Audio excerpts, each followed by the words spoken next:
ത്രിയേക ദൈവത്തിൻ്റെ അതിപരിശുദ്ധ നാമം വാഴ്ത്തപ്പെടുമാറാകട്ടെ.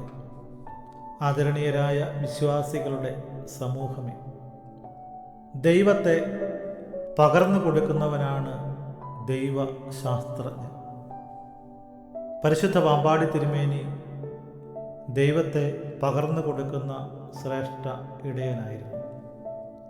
താബോറിൻ്റെ പരിമളമായ പരിശുദ്ധ പാമ്പാടി തിരുമേനിയെക്കുറിച്ചുള്ള ചിന്തകളിൽ ഇന്ന് നമുക്ക് ചിന്തിക്കുവാനുള്ളത് ദൈവത്തെ മറ്റുള്ളവർക്ക് പകർന്നു കൊടുത്ത പരിശുദ്ധനായിരുന്നു പാമ്പാടി തിരുമേനി എന്നുള്ളതാണ്.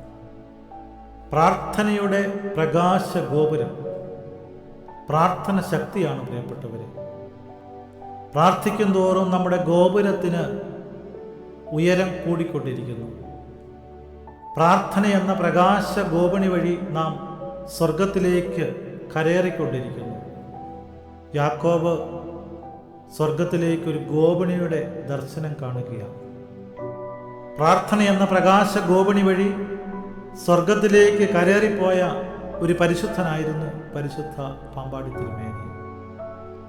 പ്രാർത്ഥനയെക്കുറിച്ച് പ്രസംഗിക്കുന്നവനല്ല, പ്രാർത്ഥനയെക്കുറിച്ച് പ്രബന്ധമെഴുതുന്നവനല്ല, പ്രാർത്ഥനയെക്കുറിച്ച് പുസ്തകം രചിക്കുന്നവനല്ല പരിശുദ്ധൻ. പ്രാർത്ഥിക്കുന്നവനാണ് ദൈവശാസ്ത്രജ്ഞൻ. പരിശുദ്ധ പാമ്പാടി തിരുമേനി പ്രാർത്ഥിക്കുന്ന ദൈവശാസ്ത്രജ്ഞൻ ആയിരുന്നു. പരിശുദ്ധ പാമ്പാടി തിരുമേനി ദൈവത്തെ പറഞ്ഞു കൊടുത്ത മനുഷ്യനല്ലായിരുന്നു. പരിശുദ്ധ പാമ്പാടി തിരുമേനി ദൈവഭാവത്തെ സ്വജീവിതത്തിൽ പകർത്തിയ പുണ്യവാനായിരുന്നു എന്നതാണ് സത്യം. ദൈവത്തെ പകർന്നു കൊടുക്കുന്നവരുടെ എണ്ണം, ദൈവത്തെ നമ്മുടെ ജീവിതത്തിൽ മാതൃക വഴി മറ്റുള്ളവർക്ക് കാണിച്ചു കൊടുക്കുന്നവരുടെ എണ്ണം കുറഞ്ഞു വരുന്ന ഒരു കാലഘട്ടത്തിലാണ് ഞാനും നിങ്ങളും ജീവിക്കുന്നത്. ദൈവത്തെക്കുറിച്ചുള്ള സുവിശേഷ പ്രഘോഷണങ്ങളും പുസ്തകങ്ങളും ഒക്കെ വർദ്ധിച്ചു കൊണ്ടിരിക്കുകയാണ്. എന്നാൽ നമ്മുടെ ദൈവബന്ധം എപ്രകാരമാണ്? ദൈവം വിളിക്കുമ്പോൾ പ്രിയപ്പെട്ടവരെ, ദൈവത്തിൻ്റെ റേഞ്ചിൽ നിന്ന് നമ്മൾ പുറത്തു പോകുകയാണോ? എന്നെയും നിങ്ങളെയും ഓരോ പ്രഭാതത്തിലും ഓരോ സന്ധ്യയിലും പ്രാർത്ഥിക്കുവാനായി ദൈവം വിളിക്കുന്നുണ്ട്, തൻ്റെ കൂടെ ഇരിക്കാൻ. പക്ഷേ നമ്മൾ ഔട്ട് ഓഫ് റേഞ്ച് ആണ്, അല്ലെങ്കിൽ പ്രതികരിക്കുന്നില്ല. The customer is out of range, the customer is not responding. പ്രിയപ്പെട്ടവരെ, നമ്മുടെ ദൈവബന്ധം എപ്രകാരമാണ്? ഒരു പോൾ വോൾട്ട് കളി പോലെയാണ്. കാര്യസാധ്യത്തിന് വേണ്ടിയുള്ള ഒരു ദൈവബന്ധം കരഗതമാക്കിയവരാണോ നമ്മൾ? കാര്യം സാധിച്ചു കഴിയുമ്പോൾ പോൾ വോട്ട് ചാടുന്നത് പോലെ നമ്മൾ അപ്പുറത്ത് ചാടിക്കഴിയും, പോൾ വോട്ടിനെ പുറകോട്ടെറിയും, ദൈവത്തെ പുറകോട്ടെറിയുക. നമ്മൾ ഉയർത്തിക്കൊണ്ടുവന്ന ദൈവത്തെ പുറകോട്ട് വലിച്ചെറിയുന്ന വർത്തമാന കാലഘട്ടത്തിൻ്റെ ഒരു നേർചിത്രം വിശ്വാസികളുടെ ഇടയിൽ കൂടിക്കൊണ്ടിരിക്കുന്നു. അവിടെയാണ് പരിശുദ്ധ പാമ്പാടി തിരുമേനി ദൈവത്തെ പകർന്നു കൊടുത്ത ഒരു പുണ്യവാളനായി മാറുന്നത്. യേശുക്രിസ്തു ഒരു അത്തിവൃക്ഷത്തെ ശപിക്കുന്നുണ്ട്. അത്തിപ്പഴം ഉണ്ടാകുമെന്ന് വിചാരിച്ച് അതിൽ ചെന്ന് പറിക്കുവാനും വിശപ്പടക്കുവാനും ശ്രമിച്ച തമ്പുരാൻ നിരാശനാവുകയാണ്. തളിർത്ത അത്തിയുടെ അവസ്ഥയിൽ ഇന്ന് ക്രൈസ്തവ സഭകളും വിശ്വാസികളും മാറിക്കൊണ്ടിരിക്കുന്നു. പുറം മോടികളും പുറം ചട്ടകളും പുറമേയുള്ള സൗന്ദര്യങ്ങളും ആചാരാനുഷ്ഠാനങ്ങളും കൊണ്ട് സഭാജീവിതം മുഖരിതമാകുമ്പോൾ അകമേയുള്ള ആത്മാവ് ചെറുതായിക്കൊണ്ടിരിക്കുന്നു. ഞാനോ കുറയണം, അവനോ വളരണം എന്നുള്ള യോഹന്നാൻ സ്നാപകൻ്റെ ആപ്തവാക്യം നമ്മൾ മറന്നുപോയി. നമ്മളിലുള്ള ക്രിസ്തുവിനെ വളർത്തുവാൻ നമുക്ക് സാധിക്കുന്നില്ല. പ്രിയപ്പെട്ടവരെ, നോമ്പും പ്രാർത്ഥനയും ഉപവാസവും ആരാധനയും ഒക്കെ നിഷ്ഠയോടെ അനുഷ്ഠിച്ച ഒരു പുണ്യവാനായിരുന്നു പരിശുദ്ധ പാമ്പാടി തിരുമേനി. ഇന്ന് ക്രൈസ്തവ സഭകളിൽ യഥാർത്ഥ സഭാജീവിതം എത്തുന്ന വിശ്വാസികൾക്കറിയില്ല. സഭയോടുള്ള സ്നേഹമെന്ന് പറയുന്നത് സഭയ്ക്ക് സംഭാവന കൊടുക്കുന്നതാണെന്ന് വിശ്വസിക്കുന്നു. സഭയുടെ പ്രവർത്തനത്തിൻ്റെ വിജയമെന്ന് പറയുന്നത് ടി വിയിലും പത്രത്തിലും വാർത്തകൾ വരുന്നതാണെന്ന് മിഥ്യാധാരണ ഉണ്ടായിരിക്കുന്നു. ഒരു മീഡിയ സംസ്കാരത്തിലേക്ക് നമ്മൾ മാറിപ്പോയിരിക്കുന്നു.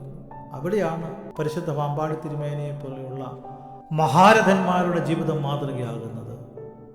നഗരത്തിൻ്റെ തിരക്കുകളിൽ നിന്ന് മാറി, പ്രശസ്തിയുടെ പ്രവർത്തന മേഖലകളിൽ നിന്ന് മാറി, ഏകാന്തമായി ഇരുന്ന് പ്രാർത്ഥിക്കുവാൻ താബോറിൻ്റെ മലമുകൾ തിരഞ്ഞെടുത്ത പുണ്യപുരുഷൻ, സന്യാസവര്യൻ, അതായിരുന്നു പരിശുദ്ധ പാമ്പാടി തിരുമേനി.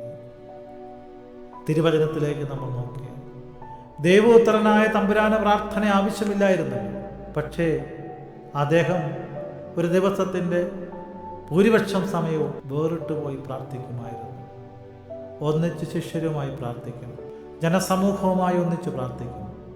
അതുകൂടാതെ വേറിട്ട് മലമുകളിൽ മാറിയിരുന്ന് പ്രാർത്ഥിക്കും, മരുഭൂമിയിൽ മാറിയിരുന്ന് പ്രാർത്ഥിക്കും. പാപികളായ നമുക്ക് വേണ്ടിയാണ് ഇത്രയധികം തമ്പുരാൻ പ്രാർത്ഥിച്ചത്. തമ്പുരാൻ പ്രാർത്ഥിച്ചെങ്കിൽ പാപികളായ നമ്മൾ എത്രയധികം പ്രാർത്ഥിക്കണമെന്ന് പാമ്പാടി തിരുമേനി തൻ്റെ ഉപദേശത്തിൽ നമ്മോട് ചോദിക്കുന്നുണ്ട്. പ്രിയപ്പെട്ടവരെ, നമുക്ക് സാധിക്കുമോ പ്രാർത്ഥനയുടെ ശക്തി തിരികെ പിടിക്കുവാൻ? നമ്മൾ സ്വിച്ച് ഓഫ് ആണ്, നമ്മൾ റേഞ്ചിന് ഔട്ടാണ്, നമ്മൾ പ്രതികരിക്കാത്തവരാണ്. സാധിക്കണം. നമ്മുടെ ഹൃദയത്തിൻ്റെ ഉള്ളിലുള്ള ദൈവത്തിൻ്റെ ആത്മാവെന്ന ആ സിമ്മ് ദൈവവുമായിട്ടുള്ള ഒരു കണക്ഷന് തയ്യാറാണ്. കമ്പിയില്ല കമ്പി വഴിയുള്ള ഒരു കണക്ഷൻ. അതാണ് പ്രാർത്ഥന എന്ന് പറയുന്നത്. പ്രാർത്ഥിച്ചുകൊണ്ടതാണ് പാമ്പാടി തിരുമേനിക്ക് തൻ്റെ ശിഷ്യന്മാരെ തന്നെപ്പോലെ തന്നെ കരുതാൻ സാധിച്ചത്. പ്രാർത്ഥിച്ചതുകൊണ്ടാണ് പാമ്പാടി തിരുമേനിക്ക് പ്രതിസന്ധിയുടെ വേളകളിൽ കുന്നംകുളത്ത് ഇറങ്ങി പ്രവർത്തിക്കുവാൻ സാധിച്ചത്. പ്രാർത്ഥിച്ചതുകൊണ്ടാണ് പാമ്പാടി തിരുമേനിക്ക് വൈകിട്ടത്തേക്കുള്ള ഭക്ഷണം പോലും അന്വേഷിച്ച് വന്നവന് കൊടുക്കുവാൻ സാധിച്ചത്. പ്രാർത്ഥിച്ചതുകൊണ്ടാണ് പാമ്പാടി തിരുമേനിക്ക് രോഗികളെ അന്നും ഇന്നും മധ്യസ്ഥതയാൽ സൗഖ്യമാക്കുവാൻ സാധിക്കുന്നത്. പ്രാർത്ഥിച്ചതുകൊണ്ടാണ് പാമ്പാടി തിരുമേനിക്ക് മുഖശോഭയുണ്ടായത്. പ്രിയപ്പെട്ടവരെ, പ്രാർത്ഥിച്ചതുകൊണ്ടാണ് പാമ്പാടി തിരുമേനിക്ക് അഹങ്കാരവും അഹംഭാവവും ഉണ്ടാകാതിരുന്നത്. പ്രാർത്ഥിച്ചതുകൊണ്ടാണ് പാമ്പാടി തിരുമേനിക്ക് നിരാശയുണ്ടാകാതെ പ്രത്യാശ ഉണ്ടായിരുന്നത്. പ്രാർത്ഥിച്ചതുകൊണ്ടാണ് പാമ്പാടി തിരുമേനിക്ക് ഈ ലോകത്തിലുള്ളതെല്ലാം നശ്വരമാണെന്നും വിലയില്ലാത്തതാണെന്നുമുള്ള തിരിച്ചറിവുണ്ടായി അനശ്വരമായ ലോകത്തിന് വേണ്ടിയുള്ള കാത്തിരിപ്പിൻ്റെ ആ വലിയ ഹൃദയം നൽകിയത്. അതുകൊണ്ട് പ്രിയപ്പെട്ടവരെ, പരിശുദ്ധ പാമ്പാടി തിരുമേനിയുടെ പ്രാർത്ഥനാ ജീവിതം അത് നമ്മുടെ കൗമാരങ്ങൾക്ക് ഉത്സാഹമായി തീരണം, നമ്മുടെ യുവാക്കൾക്ക് ഉത്സാഹമായി തീരണം, നമ്മുടെ വാർദ്ധക്യത്തിലിരിക്കുന്നവർക്ക് ഉത്സാഹമായി തീരണം. അങ്ങനെ ദൈവത്തെ പകർന്നു കൊടുക്കുന്ന മാതൃകയാകുന്ന നല്ല വ്യക്തിത്വങ്ങളായി രൂപാന്തരപ്പെടുവാൻ നമുക്ക് സാധിക്കണം. അതിന് പരിശുദ്ധ പാമ്പാടി തിരുമേനിയുടെ മധ്യസ്ഥതയും ദൈവത്തിൻ്റെ കൃപയും നമുക്ക് കാവലും കോട്ടയും ആയി തീരട്ടെ എന്ന് പ്രാർത്ഥിച്ച് ആശംസിച്ച് വാക്കുകളെ ഉപസംഹരിക്കുന്നു.